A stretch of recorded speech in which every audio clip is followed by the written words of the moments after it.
नवरात्र उत्सवासाठी निघालेल्या युवकांवर वडूज पोलिसांची कारवाई। माळशिरस तालुक्यातील महाळुंग गावातील एमआय नवरात्र उत्सव मंडळाचे कार्यकर्ते औंध येथील एमआय मंदिरातून दुर्गाज्योत प्रज्वलित करण्यासाठी रवाना झाले होते। मात्र या प्रवासादरम्यान काही युवकांनी आपल्या दुचाकींच्या सायलेन्सरच्या पोंगळ्या काढून मोठ्या प्रमाणावर कर्णकर्कश आवाज करत ध्वनी प्रदूषण केले।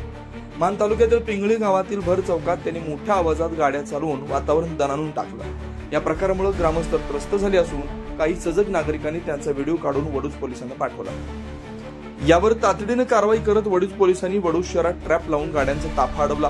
पोलिसांची चाहूल लागताच काही युवकांनी गाड्या दुसरीकडे वळवण्याचा प्रयत्न केला, मात्र पोलीस व होमगार्ड यांच्या संयुक्त पथकानं सर्व गाड्या ताब्यात घेतल्या। यानंतर त्या वडूज पोलीस ठाण्याच्या आवारात आणण्यात आल्या। वाहतूक शाखेचे गजानन वाघमारे यांनी या सर्व गाड्यांवर दंडात्मक कारवाई करून संबंधित युवकांना समज दिली। या घटनेमुळे नवरात्र उत्सवाच्या पवित्र वातावरणात गोंधळ घालणाऱ्यांवर पोलिसांचा धडाकेबाज बंदोबस्त असल्याचं पुन्हा एकदा स्पष्ट झालंय।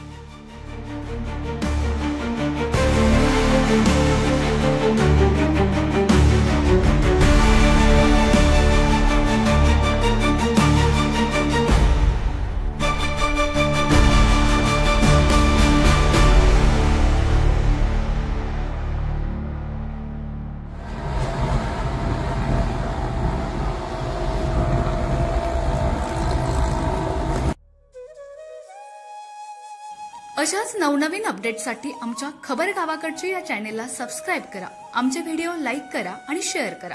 धन्यवाद।